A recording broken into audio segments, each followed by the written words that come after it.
I was born here almost 60 years ago. I'm not going to live another 60 years. You always told me it takes time. It has taken my father's time, my mother's time, my uncle's time, my brother's and my sister's time, my nieces and my nephew's time. How much time do you want for your progress?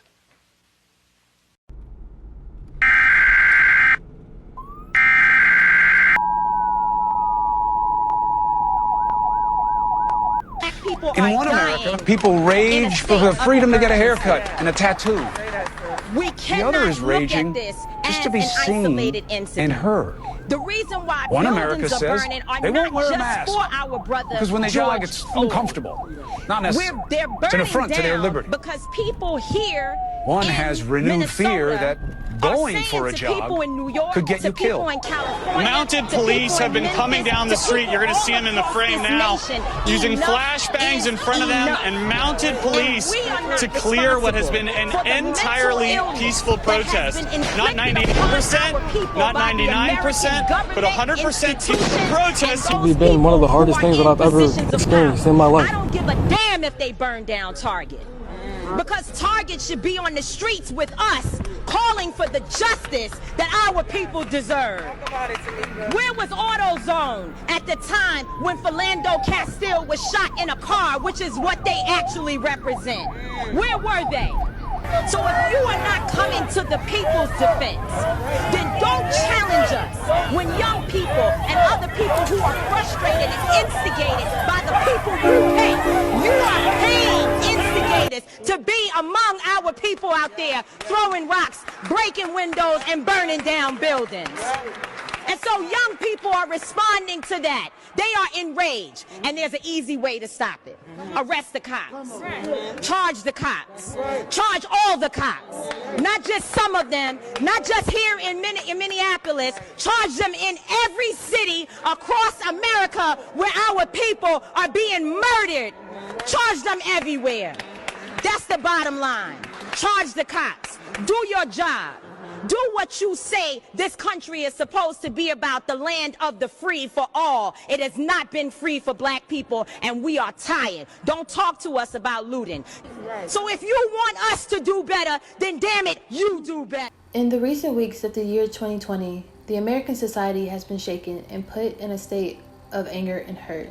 Protests have flocked across the nation to bring to light the murder of George Floyd, another black man wrongly taken by another ignorant police officer. America has a dark past, and the history books they give us in school don't even show the half of it.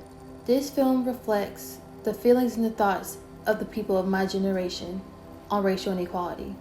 We are the children who have witnessed numerous amounts of tragic events, from minorities being murdered in the streets, to LGBT being murdered in clubs, to children being murdered in schools. This all before we've even reached our 20s. We are raised in a broken home, all of us. Broken systems from the government to healthcare, and much more in between. There is a dire need for change, and we are using our voices to call for it. The era of injustice must come to an end. These are the faces of outrage.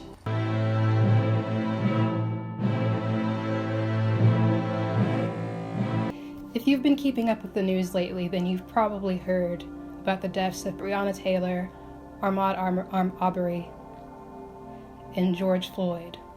Now, maybe you've only heard one of these names, or maybe you've heard all three. But the point is, why are people so angry over these people's deaths? I mean, it was only 3 black people. That shouldn't be enough to start a riot, right? But here's the thing. It's not just 3 black people. There are countless lives, many that haven't been filmed, that have been lost at the hands of police brutality. Although some of the cops have been charged, none of them have been convicted, and some still have their jobs. Police brutality has been an issue since the prison system was formed after the abolition of slavery. America has never cared about black lives. America values blue lives over black lives. America values white lives over black lives. Despite the fact that black people built this country, the country that some of you worship so much, America has never cared about black lives. So yeah, People are angry, and they have every right to be. This has gone on too long, and as Black people, we know that this is no accident. This is murder. It is intentional. There are only so many times you can say, we don't know the full story. It has happened one too many times for us to not know the full story. If someone commits a crime, arrest them, hold a trial, but it is never a reason to murder them. When Black people, minorities, see a white man shoot up a school full of kids and walk away alive, they get angry. And do you want to know why they get angry? Because when they see a Black man commit a minor crime, like forgery, or no crime at all, such as jogging around the neighborhood, and that man loses his life, they get angry. Because why should someone who murdered people walk away alive, while someone who did not loses their life?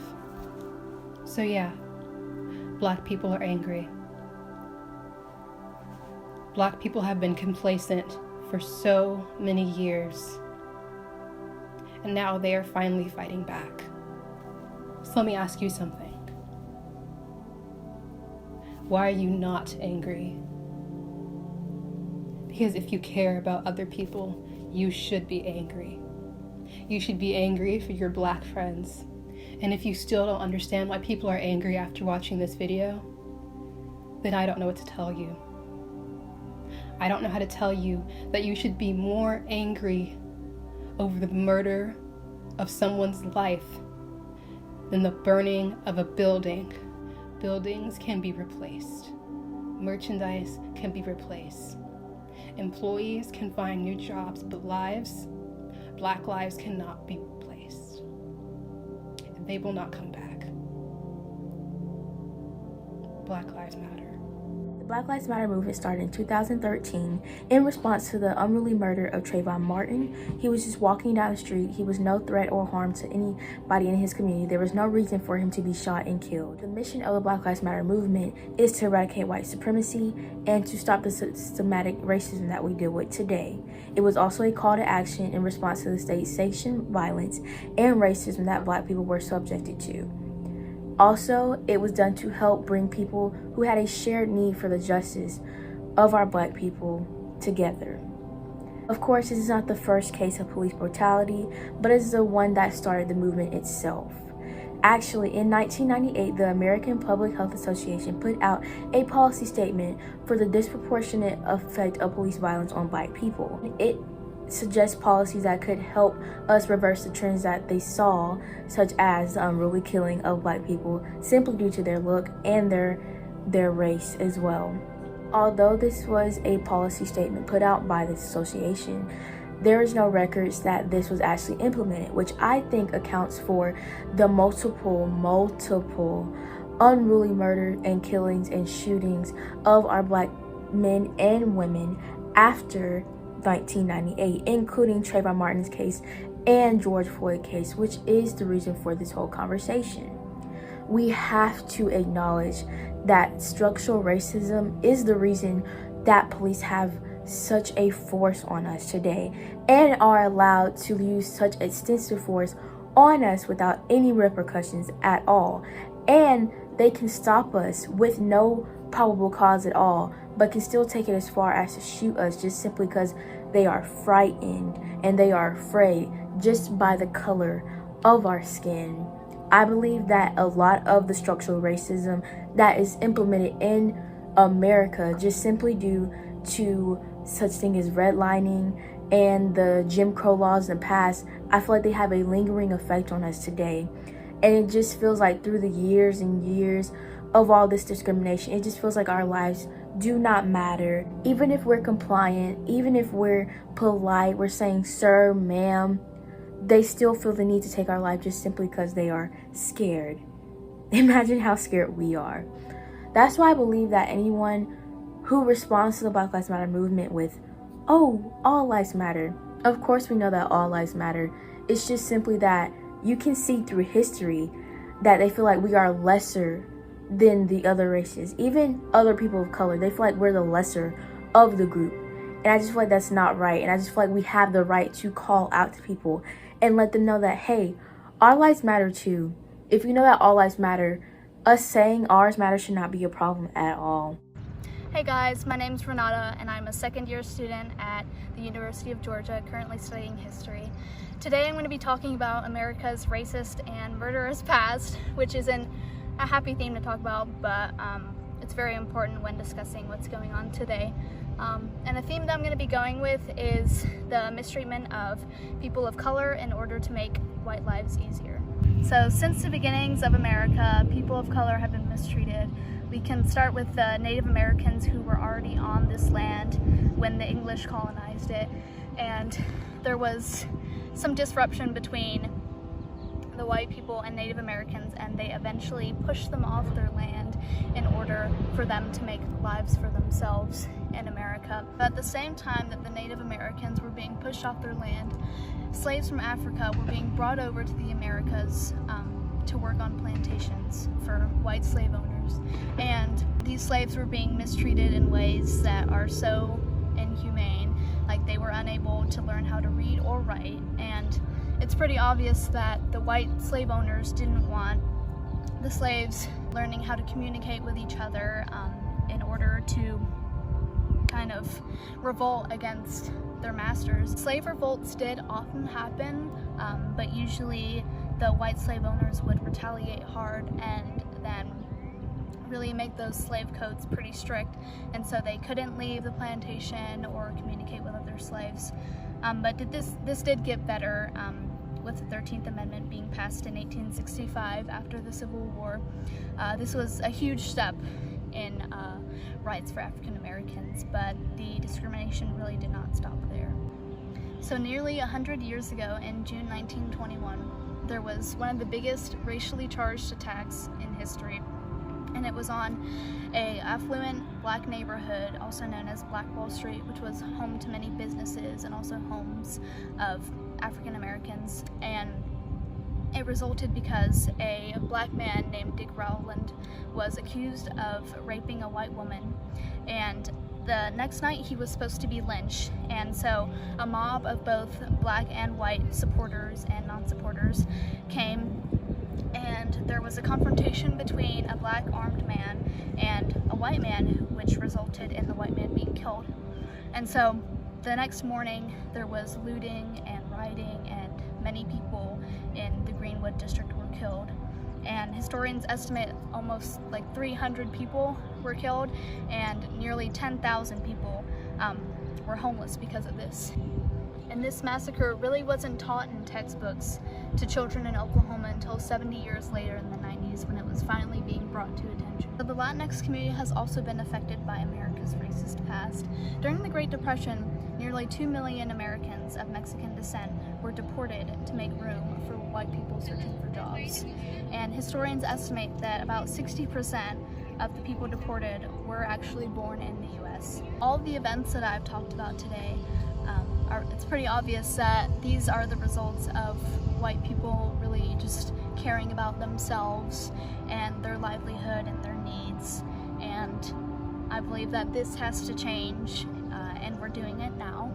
And so it's really important to acknowledge history when taking into account what's the right thing to do and what hasn't worked in the past. So I hope everyone is staying safe and educating themselves and everyone around them. And as always, Black Lives Matter. Hey everyone, my name's Rebecca, and Kaylin asked me to help her with this concept film, and I wanted to help her because she asked me to speak about white privilege, which is something that I think a lot of people need to be educated on, especially white people in America. It's something that white people don't typically like to talk about because they don't understand it, or they don't want to accept that they have it, and they just want to move on from it. And it's not necessarily just racist white people that don't want to talk about it. It makes a lot of white people uncomfortable, and I think that it's very important to understand why you don't want to talk about it, because living in America is uncomfortable for black people. So talking about white privilege for 3 or 4 minutes to somebody to understand it is not, is not even close to how Black people in America feel because of the white privilege that we have. White privilege is a direct result of historic racism. I mean, it all spawned from way back when slavery was, you know, big in the United States and in the South way before the Civil War. It's continually died down. Racism has become less and less common, but it's still a big issue in society. It's a huge issue that we can't overlook. As a society, as a white person, it is our duty to make sure that everyone feels accepted and all of their lives matter, but all lives can't matter until Black lives matter. And to do that as a white person, you have to understand. You have to first start to understand what your white privilege is and how it's affected your life, even if you haven't noticed that it's affected your life. The best way that I have found that I understand white privilege is to use examples, because if they just say that I have white privilege, I don't typically pick up on what people when they say that. So I'm going to use an example of getting pulled over by a cop. If I am running late to work, if I am speeding down the highway and I see the state patrol, if I see a police officer, I get nervous that I'm going to get pulled over. I get scared that I'm going to get pulled over, that I'm going to get a ticket, that I'm going to come home, my parents are going to kill me because I have to pay this ticket. They're going to be so mad at me. But when I get pulled over, I'm not worried about my life. I know that either I'm going to get a ticket or I'm not going to get a ticket. I'm not worried about getting pulled over and the cop asking me to step out of my car and making one wrong move and losing my life. That's just the best way to explain it. White people have this privilege that they don't quite have a grasp on because they've never been faced with an experience where they didn't have it. You've had it since you were born. You've had it since before you were born. So you can't quite understand it because you've never experienced life without it. White privilege doesn't mean that your life wasn't hard. The word privilege itself makes people think that it means their life wasn't hard, but it doesn't. White privilege just means that you didn't have to experience the same things Black people have had to experience in this society. You've been more accepted. You've gotten the jobs. You've gotten the work positions. You haven't been killed when you just get pulled over for speeding. This fight to end racism can be looked at two ways. It's also a fight to end white privilege so that everyone in the world, everyone in society has the same privilege, so that there is no such thing as white privilege. And it's one of those things that as white people in this society right now, we have to stay educated on. We have to continually understand, and we have to be advocates for Black Lives Matter. We can't just sit here and act like white privilege doesn't matter and act like we aren't supporting Black Lives Matter, because we need to be. We need to stand up. We need to use the voices we have. And if you're still confused about what white privilege is or what's going on in the society, right now, use social media. It is everywhere. It's on YouTube, Instagram, Facebook, Twitter, Snapchat. It's literally everywhere. It's right at your fingertips. Just look it up and you'll find it. Hi, my name is Stephen Whiten. I am a second-year student at the University of Georgia, and today I'll be talking to you about different revolutions and movements in history that relate to the current Black Lives Matter movement in 2020. I'm pretty much going to be going in chronological order with this. So I'm going to start with the American Revolution, which took place predominantly in the 1770s, and as we all know, it was a time when British colonists in the States were fed up with King George of Great Britain because, they felt he was overreaching and controlling their daily activities and actions way too much, even though he was literally across the Atlantic Ocean, so they revolted. And one of the most famous events that is associated with this revolution is the Boston Tea Party, which took place in December of 1773. Basically what went down was an underground resistance group called the Sons of Liberty were fed up that the East India Tea Company, which was British, they had monopoly over the tea trade, and these Sons of Liberty, about 60 of them disguised themselves as Native Americans, which was so racist, but that was common at the time, and they boarded these ships and threw about $18,000 worth of incoming tea into the Boston Harbor. And this relates to what's happening right now because Americans now are similarly fed up with unfair governance.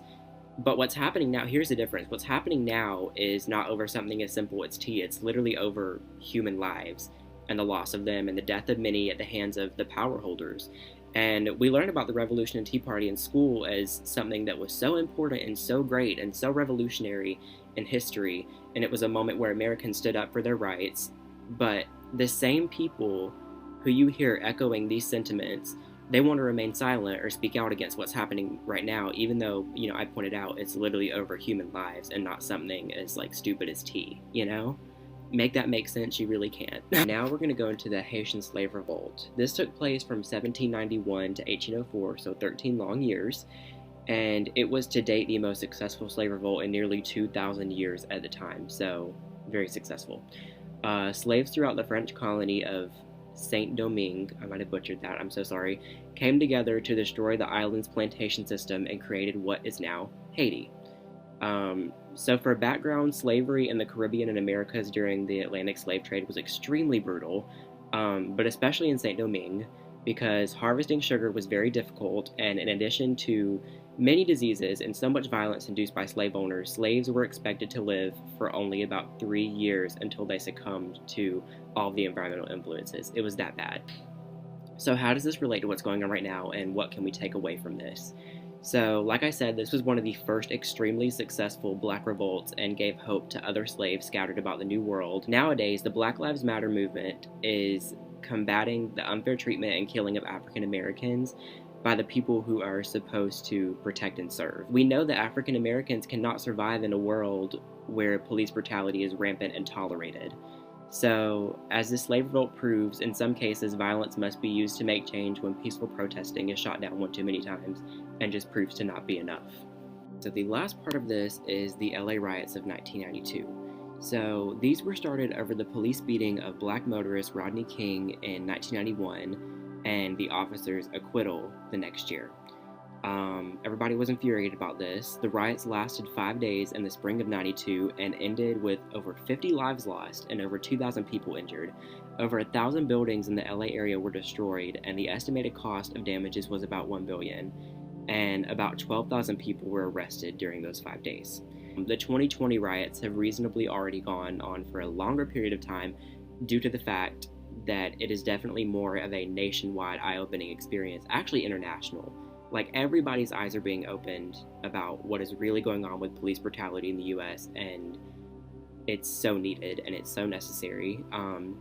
Many cities have experienced revolts every night and day since late May. It's really sad that there were revolts like this, like in LA, as far back as 1992, and it just proves that even like 30 years later, it hasn't changed enough. It's really just been going on nonstop for the past 30 years, and nothing's been done about it, and now we're having to address it, you know, like a bull with the horns, and that's really our only choice. But the main message here about all of this that I've been talking about is that revolutions and movements from the past, they can help speak volumes about what's going on in America today, and they can show us some of the most realistic ways that we're ever going to see change in this country when it comes to race. Racism, unfortunately, right now is really at an all-time high, and it's becoming something that is not tolerated and condoned, thank goodness. And I truly believe we're moving toward a better world, but it's clearly going to take a little while to get there, and we may never get there, but that always has to be the goal.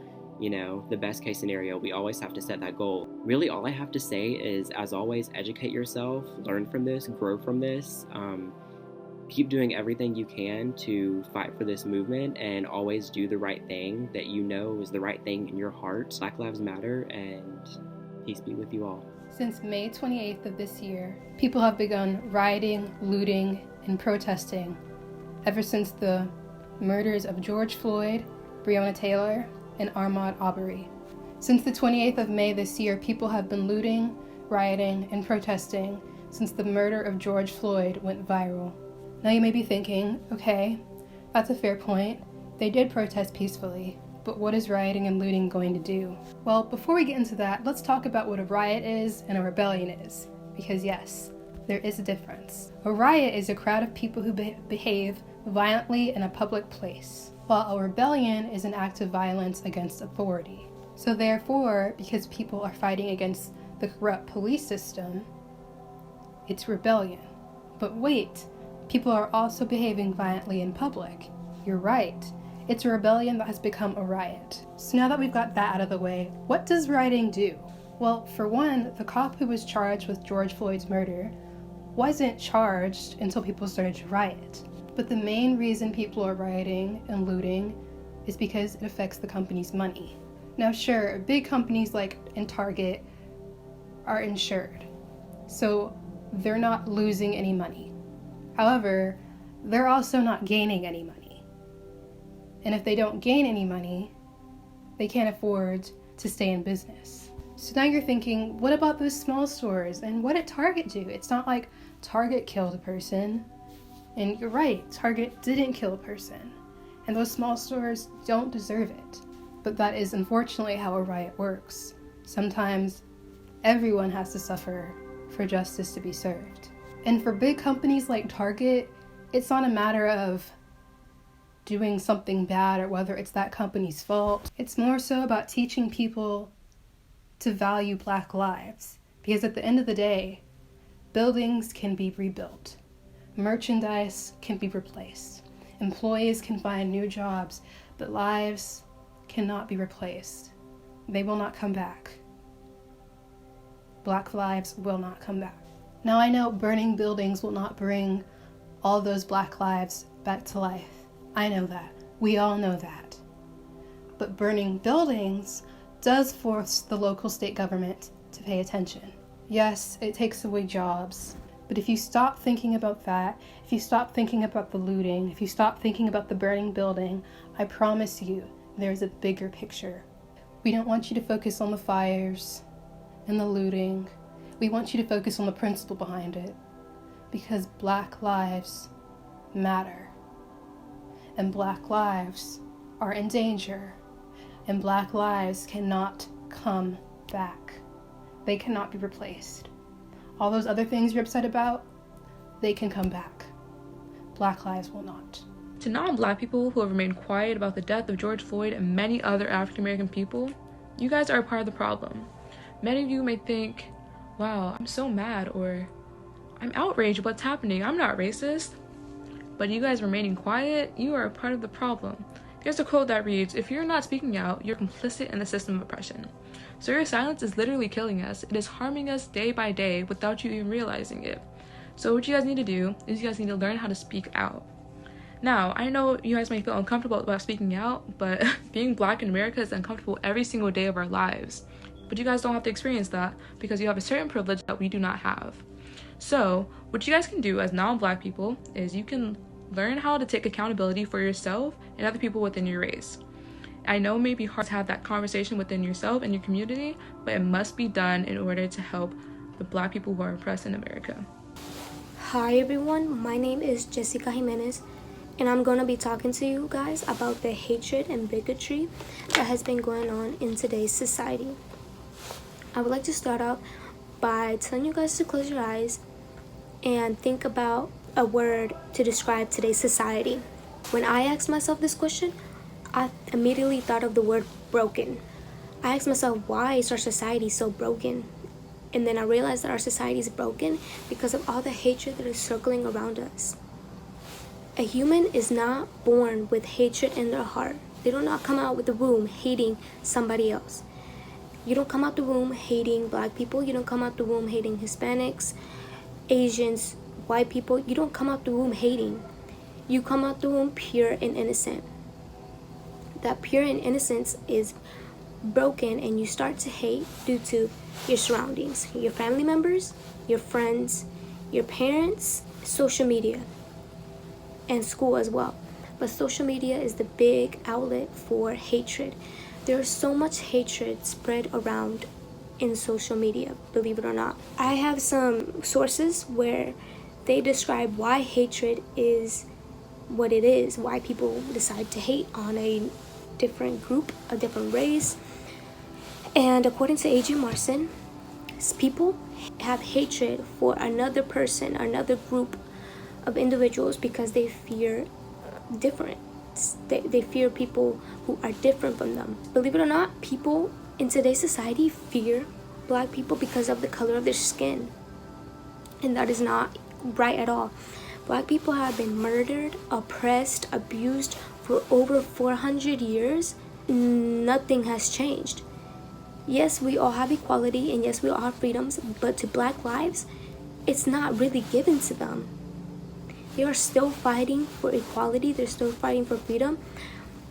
But it's hard for them to gain that when they are being judged just because of their skin color. Another source is Patrick Wyness. He describes the in-group and out-group theory, which is that the out-group are scared, fear, or hate outsiders. So they turn to their in-group, which is people they identify with. So this is the majority versus minority theory. He also mentions that hatred is driven by two key emotions, which is 1, love for the in-group, and 2, aggression for the out-group. And that out-group, believe it or not, they mentioned that it has been demeaned as being different, dangerous, and a threat to the in-group. So hatred from the in-group comes from fearing them because they are a threat to them. You shouldn't be scared of one another. Like I said before, we are supposed to be united in something, in anything, due to racism. Another source was Dan Heron. They mentioned that the things people hate about others are the things that they fear within themselves. They fear being different or being an outcast, which is what they hate about the out-group. They hate that people are different, people are not like them, and that's why they fear them or they hate them. They can't tolerate them at all.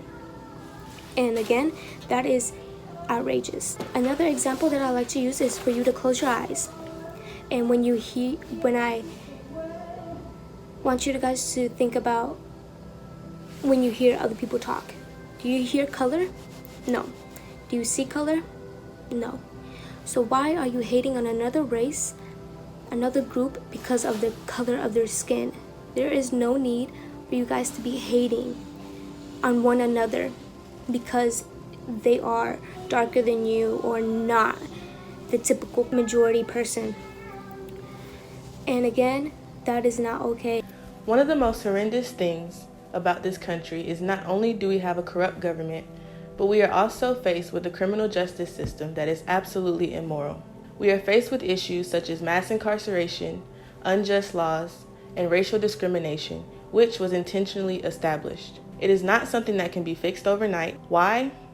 Because racial discrimination was rooted at the heart of our criminal justice system. We have a system that specifically seeks to ruin the lives of Black people, specifically Black men, because statistically speaking, they are the ones who are impacted the most. In 2014, Black people made up 34% of the correctional population, and we are incarcerated at a rate 5 times more than white people. Corrupt laws and policies have caused the number of Black people in prison to drastically increase over the past decades. Drug sentencing is one example. Black and white people both use drugs at a similar rate. However, Black people are imprisoned with drug charges at a rate 6 times more than white people. Also, there are many Black people who are in prison for crimes that they didn't even commit. Once a person is charged and sent to prison, their life is changed forever. When and if they are released, it will be very difficult for them to find a job because no one will want to hire them, which makes it even more difficult for them to establish a solid foundation and be able to provide for themselves and their families. There's so much more I can say regarding these issues. However, the facts speak for themselves. It is important that we not be blind to these things, but instead we must educate ourselves so that we can make the change that we want to see. When will it end? All the injustice, all the hate?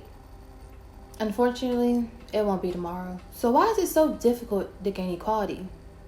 The true answer is it shouldn't be. Our biggest fear in life shouldn't be potentially the names of our friends and family becoming hashtags on Twitter and Instagram. Too many lives have been lost to senseless acts of violence. So our question is, what will you do?